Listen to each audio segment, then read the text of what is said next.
Right right Chandrasekhar గారు, అంటే ఈ రోజు మ్యాచ్ గురించి మాట్లాడుకోవాల్సి వస్తే ఏం చెప్తారు? ఆర్సీబీ వర్సెస్ సిఎస్కే ఏ రకంగా ఉండబోతోంది? ఆర్సీబీ పెర్ఫార్మెన్స్ చూస్తే చాలా బాగుంటుంది, సిఎస్కే అయితే చెప్పాలంటే లాస్ట్ లో ఉంది.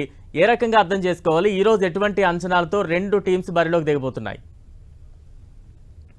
సిఎస్కే విషయానికి వచ్చేటప్పటికి పోరాడితే పోయేదేమీ లేదు అనేటువంటి ధోరణితోటే ఉంటుంది. At least now the remaining matches CSK will play definitely for the pride.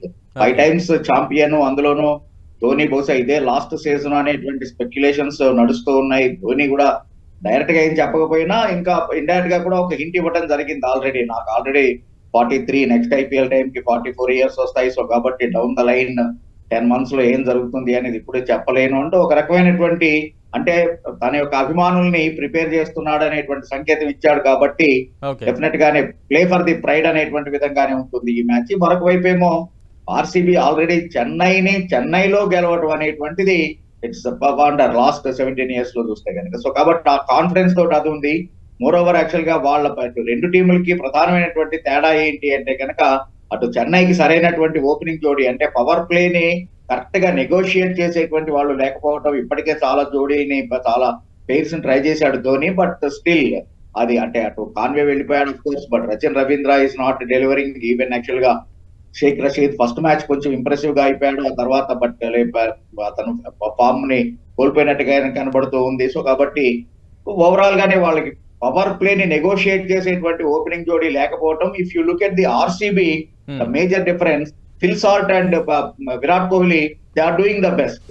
Power play ని చాలా కరెక్ట్ గా నెగోషియేట్ చేస్తున్నారు.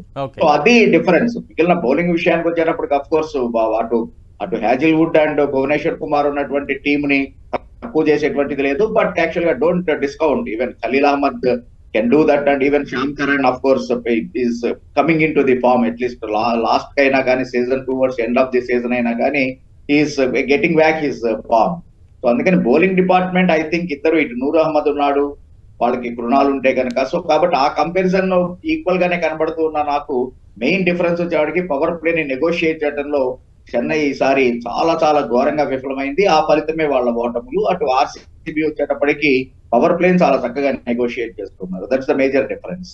చంద్రశేఖర్, అంటే ధోని ఈ రోజు ఏ రకంగా పెర్ఫార్మ్ చేయబోతున్నాడు? ధోని చెలరేగుతాడా? ఇదే ప్రతి ఒక్కరిలో కూడా ఒక చర్చ నడుస్తోంది. ఏం చెప్తారు? మీ అంచనాలేంటి?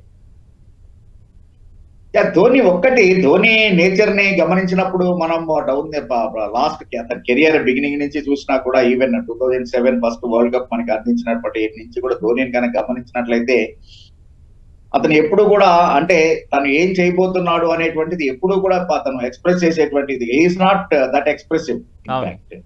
అందుకని ఈ రోజున కూడా ధోని ఏం చేస్తాడనేటువంటిది ఊహించడం కొంచెం కష్టమే. కానీ కాకపోతే ఏంటంటే కొంచెం పిటి పడాల్సింది ఏంటంటే, ధోనికి సరైనటువంటి ఆప్షన్స్ లేకపోవడం. వాళ్ళు ఓకే, ఈ ప్లేయర్ ఫామ్ లో లేడు కాబట్టి ఇతను పక్కన పెట్టి ఇంకొకళ్ళని 11 లో తీసుకుందాము అన్నా కానీ, బట్ అంటే మనం యాక్చువల్ గా టు నేమ్ ద ప్లేయర్ ఎవరు లేకపోవడం అనేటువంటిది ధోనికి కొంచెం ఇబ్బంది. బట్ ఆర్సీబీకి చెన్నైకి అనేటువంటిది ఎప్పుడు ఆ క్లాష్ అనేటువంటిది చాలా ఇదిగా ఉంటుంది. ఈవెన్ బ్రాడ్కాస్టర్స్ కూడా మేబీ ది లాస్ట్ టైం అనేటువంటిది, వన్ లాస్ట్ టైం అనేటువంటి దాని ఆ రకంగా హైప్ ఇవ్వడం తోటి ఐ థింక్ ఒకవేళ వస్తే కనుక మేబీ అంటే నెంబర్ 5 డౌన్ ది ఆర్డర్ అతను నెంబర్ 5 లో బ్యాటింగ్ వస్తాడేమో ఈ రోజున టు ఎంటర్టైన్ ది ఫ్యాన్స్ అనేటువంటిది అనుకుంటున్నాను నేను. అదర్వైజ్ ఇంకా అతను లాస్ట్ మ్యాచ్ నుంచి ప్లేయింగ్ 11 లో కూడా ఐ డోంట్ థింక్ ఎటువంటి మార్పులు చేసేటువంటి అవకాశం అయితే లేదు.